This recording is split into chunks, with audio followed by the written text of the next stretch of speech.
Oi, amados do Pai, lá vamos nós, capítulo 3 de Êxodo, como nós estamos caminhando. E vamos de Gênesis a Apocalipse. Se você está chegando aqui pela primeira vez, eu sou a Cristiane Oliveira.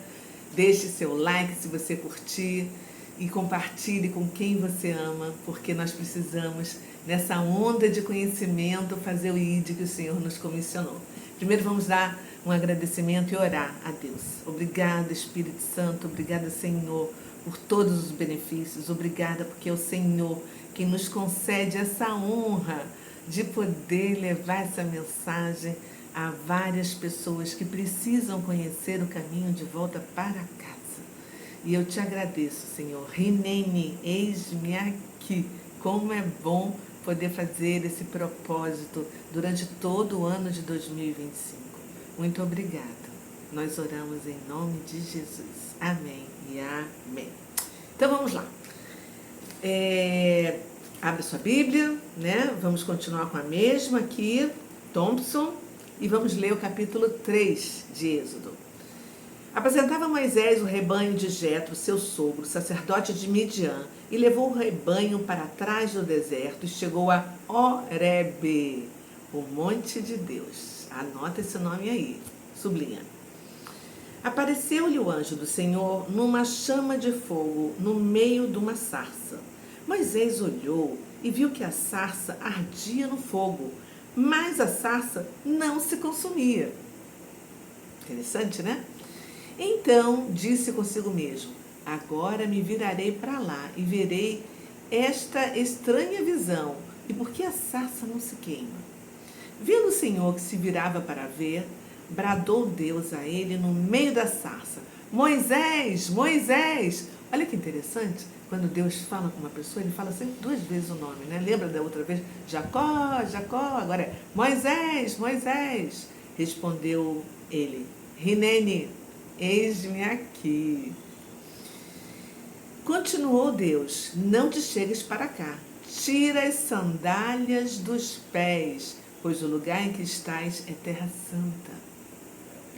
Disse mais: eu sou o Deus de teu pai, o Deus de Abraão, o Deus de Isaque e o Deus de Jacó. Moisés escondeu o rosto, porque temeu olhar para Deus.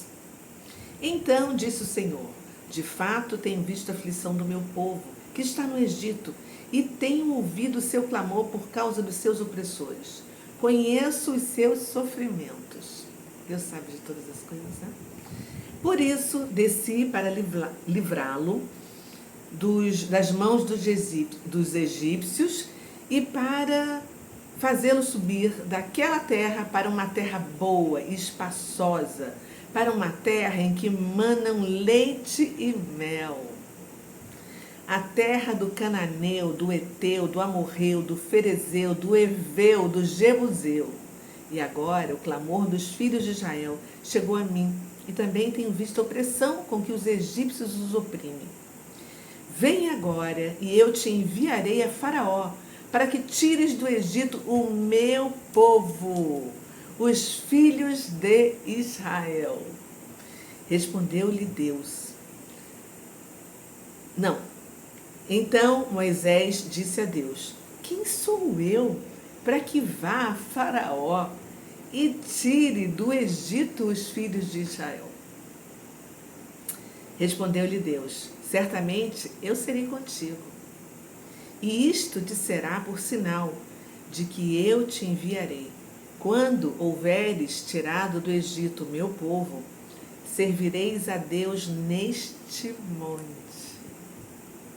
Então disse Moisés a Deus: quando eu for aos filhos de Israel e lhes disser: o Deus de vossos pais me enviou a vós, e me perguntarem: qual é o seu nome? Que lhes direi? Disse Deus a Moisés: eu sou o que sou. Disse mais: assim dirá aos filhos de Israel: eu sou, me enviou a vós. Disse Deus mais a Moisés: assim dirás aos filhos de Israel: o Senhor Deus de vossos pais, o Deus de Abraão, o Deus de Isaque, o Deus de Jacó, me enviou a vós. Este é o meu nome eternamente, e este é o meu memorial de geração em geração. Vai, Ajunta os anciãos de Israel e dize-lhes: o Senhor, o Deus de vossos pais, o Deus de Abraão, o Deus de Isaque e o Deus de Jacó, me apareceu dizendo: certamente vos tenho visitado e visto o que tens feito no Egito. Portanto, disse: eu vos farei subir da aflição do Egito para a terra do Cananeu, do Eteu, do Amorreu, do Ferezeu, do Eveu e do Jebuseu, para uma terra em que manam leite e mel, e ouvirão a tua voz. Então ireis tu e os anciãos de Israel ao rei do Egito e lhe direis: o Senhor, o Deus dos Hebreus, nos encontrou. Agora, pois, deixa-nos ir a caminho de 3 dias para o deserto, a fim de que sacrifiquemos ao Senhor nosso Deus. Eu sei, porém, que o rei do Egito não vão vos deixar ir, a não ser por uma forte mão. Preste atenção, tá? Portanto, estenderei a minha mão e ferirei ao Egito com todas as minhas maravilhas que farei no meio dele. Depois disso, ele vos deixará ir. E eu darei graça a este povo aos olhos dos egípcios. E quando sairdes, não sairão vazios. Cada mulher pedirá à sua vizinha e à sua hóspeda joias de prata e joias de ouro, bem como vestimentas, as quais poreis sobre vossos filhos e sobre vossas filhas. E assim despojarei os egípcios. Uau, gente, olha que incrível isso, né? Eu te digo que se a sua vida está parada, é hora de mudança. Você não é uma árvore, então mova-se. Eu acho que Moisés estava achando que ia morrer ali, né? Cuidando do gado do seu sogro, né? Das ovelhas. Mas Deus se apresentou a ele e se revelou como um arbusto, gente, que queimava, mas não consumia. Sabe por que isso? Porque Deus chama a nossa atenção diante daquilo que a gente está acostumado. Porque ele sempre passava por ali e ele via os arbustos que pegavam fogo e se consumiam totalmente.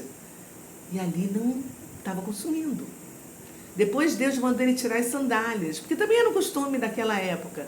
E Deus mandou ele fazer o mesmo porque ele foi educado no Egito como um príncipe, para ele poder entender a importância da reverência naquele momento que ele deveria ter com o Eterno, que é o grande eu sou, aquele que não foi criado, que não existe, mas simplesmente é. Ele é o Criador de todas as coisas. Ele é aquele que está no controle de tudo. É aquele que sabe tudo através da sua onisciência, da sua onipresença, da sua onipotência. Gente, é incrível. Eu acho que estar descalço ali na presença do Eterno significou, e significa para nós hoje também, né? Estar quebrantado na presença, para ter intimidade com o Senhor. Eu te digo que se Deus ainda não manifestou na sua vida, não desanime. Moisés tinha 80 anos quando o Eterno de Israel apareceu pela primeira vez para ele naquela sarça ardente. E quando Deus nos chama para um propósito, ele já está pensando em outra pessoa, ou em outras pessoas. Porque o desejo de Deus era tirar o povo dele ali daquela humilhação, da escravidão do Egito, para uma liberdade na terra prometida, né? A gente observou aqui que os 2 primeiros capítulos que nós lemos ontem e anteontem foram rápidos. Mas a partir de agora a gente vai ver que a história tem assim, muitos detalhes interessantes. E Deus escolheu Moisés, que se achou incapaz para a tarefa, né?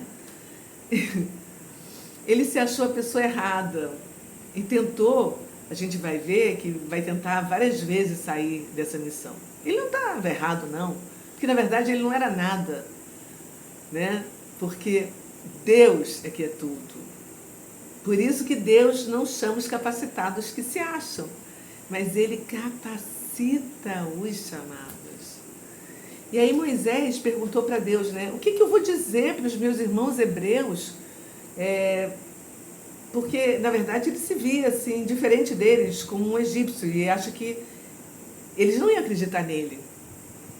E a expressão que nós lemos aqui, né, e que em hebraico significa serei o que serei, interessante isso, né?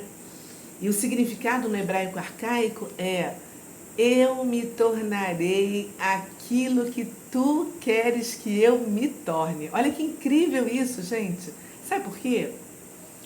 Porque o nosso Deus é aquele que supre todas as nossas necessidades. Por isso que o tetragrama, o IH, o VH, né, ele assim, perdeu a sua pronúncia para que o nome do Eterno não seja pronunciado em nenhuma língua. Porque ele é Adonai Echad, o Senhor único, Deus único. Ele é único, não é igual aos outros.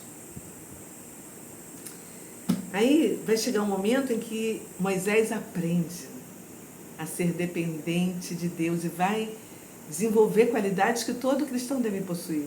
Mansidão, obediência, compaixão, né? Meu Deus!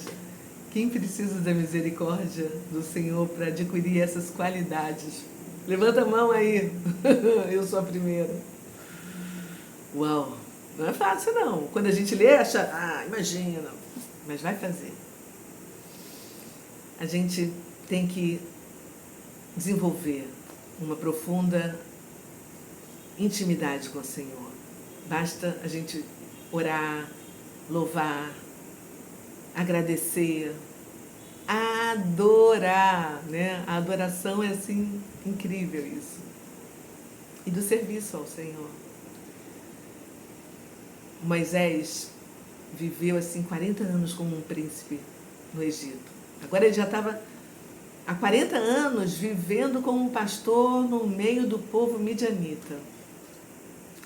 Mas ele estava assim perdido, sem identidade. E quem não conhece quem é, não pode fazer bem o que Deus chamou.